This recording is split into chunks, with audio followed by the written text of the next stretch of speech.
ಜೀ ಕನ್ನಡ ವಾಹಿನಿಯಲ್ಲಿ ಪ್ರಸಾರ ಕಾಣುತ್ತಿರುವ ಅಮೃತಧಾರೆಯಲ್ಲಿ ರೋಚಕ ತಿರುವು ಪಡೆದುಕೊಂಡಿದೆ. ಜಯದೇವ್ಗೆ ಗೌತಮ್ ಎಷ್ಟೇ ವಾರ್ನ್ ಮಾಡಿದರೂ ಬದಲಾಗ್ತಿಲ್ಲ. ತನ್ನ ಕುತಂತ್ರ ಬುದ್ಧಿಯನ್ನು ಪ್ರದರ್ಶಿಸುತ್ತಲೇ ಇದ್ದಾನೆ. ಹನಿಮೂನ್ಗೆ ಹೊರಟ ಮಲ್ಲಿ ಮತ್ತು ಸುನಿಗೆ ಕಂಟಕ ಆಗಿದ್ದಾನೆ. ಜಯದೇವ್ ಸುನಿ ಕತೆ ಮುಗಿಸಬೇಕು ಅಂತ ರೌಡಿಗಳನ್ನು ಚೂ ಬಿಟ್ಟಿದ್ದಾನೆ. ಮಲ್ಲಿ ಮದುವೆ ಬಳಿಕ ಗೌತಮ್ ಕೆಲವು ಹನಿಮೂನ್ ಸ್ಥಳಗಳನ್ನು ಆಯ್ಕೆ ಮಾಡಿ ಇಟ್ಟಿದ್ದ. ಆಗ ಮಲ್ಲಿ ಕೂಡ ಒಂದು ಡಿಮ್ಯಾಂಡ್ ಇಟ್ಟಿದ್ದಾಳೆ. ನಾವು ಹನಿಮೂನ್ಗೆ ಹೋಗ್ಬೇಕು ಅಂದ್ರೆ ಭೂಮಿಕಾ ಹಾಗೂ ಗೌತಮ್ ಕೂಡ ಬರಲೇಬೇಕು ಎನ್ನುತ್ತಾಳೆ. ಇತ್ತ ಇವರು ಸಂತೋಷದಲ್ಲಿದ್ರೆ ಅತ್ತ ಜಯದೇವ್ ಇನ್ನು ಮಾಸ್ಟರ್ ಪ್ಲಾನ್ ಮಾಡ್ತಾ ಇದ್ದಾನೆ.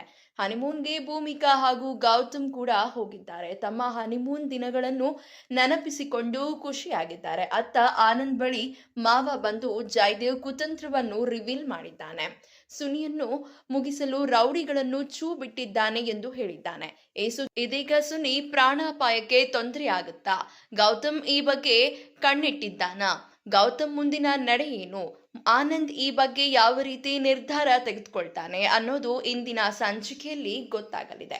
ಇದೇ ರೀತಿಯ ಸಿನಿ ಅಪ್ಡೇಟ್ಸ್ಗಳಿಗಾಗಿ ಹಾಗೂ ಸೀರಿಯಲ್ನ ಲೇಟೆಸ್ಟ್ ಅಪ್ಡೇಟ್ಸ್ಗಳಿಗಾಗಿ ಈ ಕೂಡಲೇ 2 Minutes Talk ಯೂಟ್ಯೂಬ್ ಚಾನೆಲ್ ಅನ್ನು ಸಬ್ಸ್ಕ್ರೈಬ್ ಮಾಡಿ ಹಾಗೂ ಪ್ರತಿಯೊಂದು ನೋಟಿಫಿಕೇಶನ್ಗಳಿಗಾಗಿ ಪಕ್ಕದಲ್ಲಿ ಕಾಣ್ತಿರುವಂತಹ ಬೆಲ್ ಐಕಾನ್ ಅನ್ನು ಕ್ಲಿಕ್ ಮಾಡಿ.